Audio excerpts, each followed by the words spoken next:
बिस्मिल्लाहिर्रहमानिर्रहीम, अस्सलाम वालेकुम। आप उसामा गाजी यूट्यूब चैनल देख रहे हैं। सबकी नज़रें जहांगीर तरीन पर लगी हैं कि वो किस तरफ जा रहे हैं, क्या कर रहे हैं। और सेनेट इलेक्शन का दारोमदार ख़ास तौर पर यूसुफ रज़ा गिलानी और हफीज़ शेख का जो मुकाबला है, इस सब का दारोमदार जहांगीर तरीन पर था और है। अब जहांगीर तरीन का वाज़ेह बयान भी सामने आ गया है, उनकी स्टेटमेंट सामने आ गई है, वो भी मैं बताऊँगा आपको। लेकिन बड़ी मुलाकात हो चुकी है, बड़ी मुलाकात आखिरकार हो गई है। इमरान खान कप्तान वज़ीर आज़म पाकिस्तान, उनकी अपने अहम खिलाड़ी जहांगीर तरीन से मुलाकात हुई है। किसने मुलाकात करवाई है, इस हवाले से मैं आपको बताऊंगा और इस मुलाकात की तफसील आपको बताऊंगा अब क्या होने जा रहा है। लेकिन इससे पहले इसका जो बैकग्राउंड है कि हुआ क्या है, असल में किस तरह से मुलाकात हुई, क्यों इसकी ज़रूरत पड़ी। क्योंकि इमरान खान साहब तो इनकार कर चुके थे कि किसी भी तरह से कोई इस तरह का राबता नहीं करना, क्योंकि चीनी स्कैंडल में नाम आ गया था जहांगीर तरीन का। असल में हुआ ये कि एक तरफ आपने देखा कि इमरान खान साहब ने बाबर अवान साहब से जब मुलाकात की तो उसके बाद भी उनकी स्टेटमेंट ही सामने आई कि इलेक्शन को, सेनेट इलेक्शन को हाईजैक करने की कोशिश हो रही है और ये हॉर्स ट्रेडिंग रोकने का वाहिद रास्ता यह है कि बैलेट ओपन हो, सबके सामने हो। तो इसका मतलब है इमरान खान साहब को वाज़ेह तौर पर नजर आ रहा है कि पैसा चल रहा है और वो अपनी पूरी कोशिश के बावजूद ये यकीनी नहीं बना पा रहे कि ज़मीर ना बिकें। तो कुछ भी हो सकता है। इसके साथ आप देखिए कि चंद दिनों से ये खबरें गर्दिश कर रही थी मुसलसल मीडिया में कि यूसुफ रज़ा गिलानी ने मुलाकात की है जहांगीर तरीन से अपने इलेक्शन के लिए। और ये खबरें अब छप भी रही हैं कि ये खबरें गर्दिश कर रही थी यूसुफ रज़ा गिलानी ने मुलाकात की जहांगीर तरीन से कि जहांगीर तरीन अब उनको सपोर्ट करें।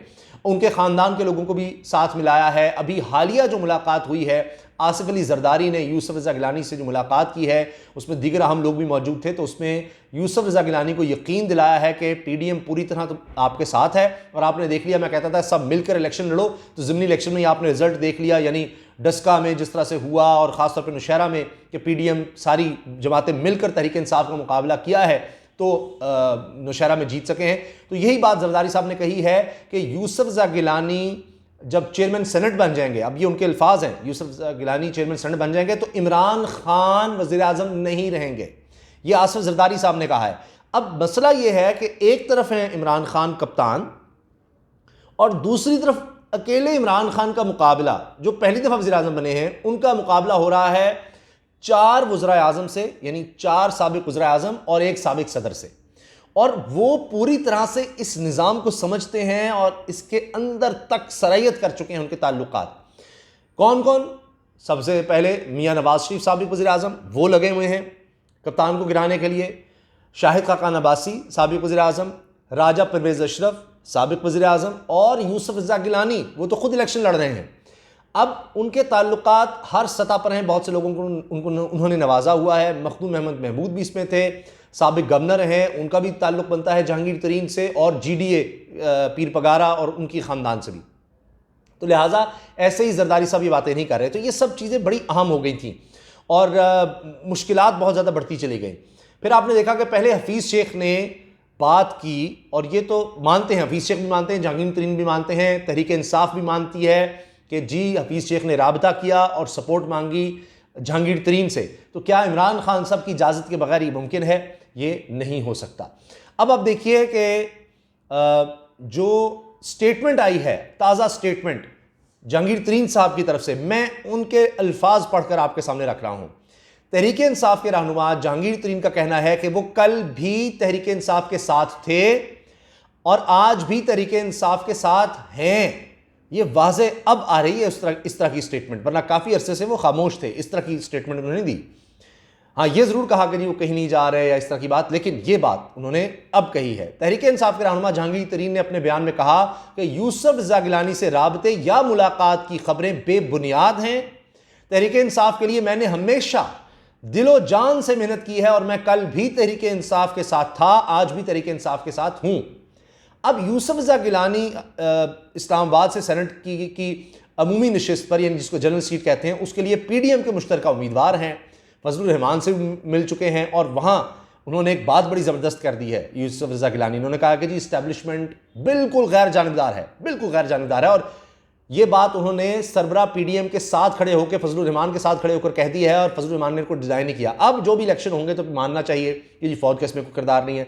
अब ये ना हो कि हारने के बाद कहें कि जनाब ये हो गया था, वो हो गया था, जहांगीर तरीन ने कुछ कर दिया या फिर कोई हल्के एक्टिव हो गए थे। बहरहाल अब चूंकि यूसुफ रज़ा गिलानी के मुकाबले पर हैं वज़ीर ख़जाना हफीज़ शेख, और चंद रोज़ से खबरें गर्दिश कर रही हैं कि यूसुफ रज़ा गिलानी ने अपनी हिमायत के लिए जहांगीर तरीन से मुलाकात की है।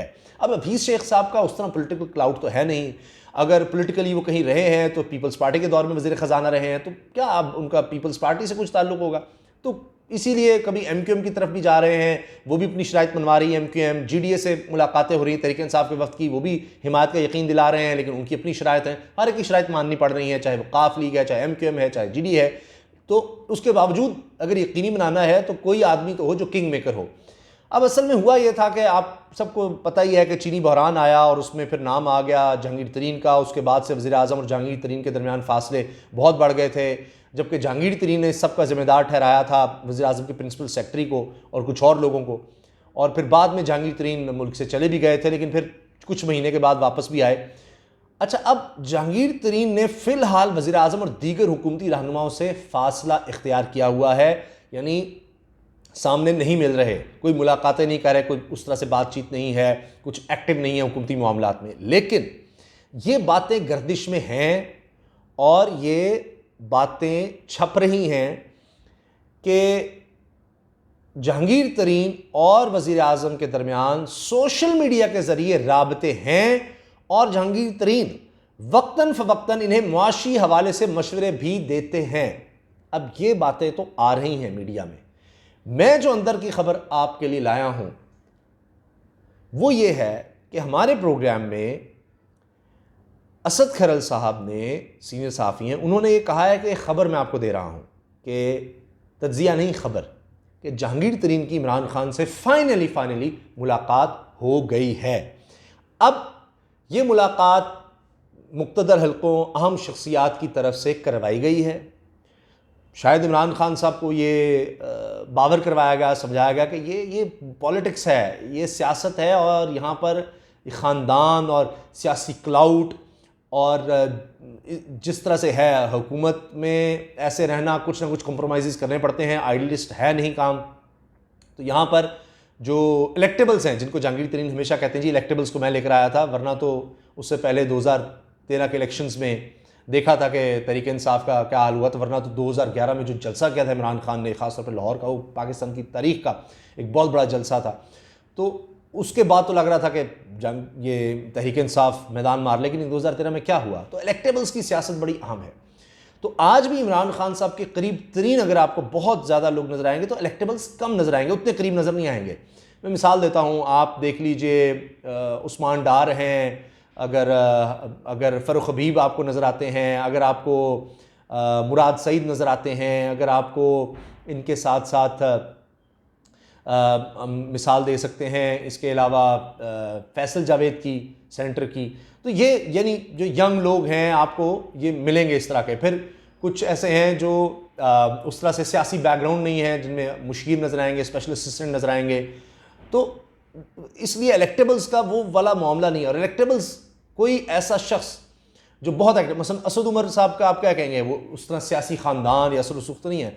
थोड़ा बहुत आप कह सकते हैं शामुद कुरैशी साहब को, लेकिन क्या शामुद कुरैशी के लिए काफ़ी हैं? तो लिहाजा ये चीज़ें शायद इमरान खान साहब को समझाई गई हैं कि ये बहुत इंपॉर्टेंट फैक्टर होता है। आप देख लें, उसके बाद भी सियासत को अगर लेकर चलना है तो यूँ ही है। अब आपने नौशहरा में भी देख लिया कि अगर इलेक्टेबल्स जो हैं वो आपके ख़िलाफ़ हो जाएंगे तो फिर आपके लिए मसाइल बहुत ज़्यादा बढ़ जाते हैं। तो लिहाजा इमरान खान साहब लगता है कि इसी चीज़ को समझते हुए उन्होंने ज़रूरी जाना।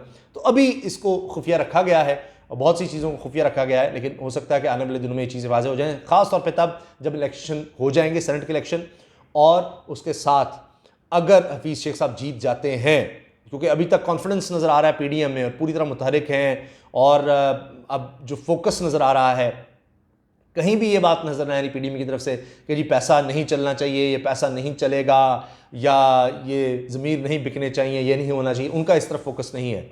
वो हर हिकमत अमली, उनकी तरफ से स्टेटमेंट है कि हर हिकमत अमली अपनाई जाएगी। अब मसला है तहरीक इंसाफ का, इमरान खान का, वो कह रहे हैं कि पैसा ना चले, वो चाह रहे हैं कि इस तरह की कोई दो नंबरी ना हो। PDM की तरफ से इस तरह की कोई स्टेटमेंट नहीं आ रही, वो इस पर कुछ नहीं। तो लिहाजा तो लग रहा है कि उन्होंने कुछ ना कुछ मामलात अपने तौर पर कर रखे हैं।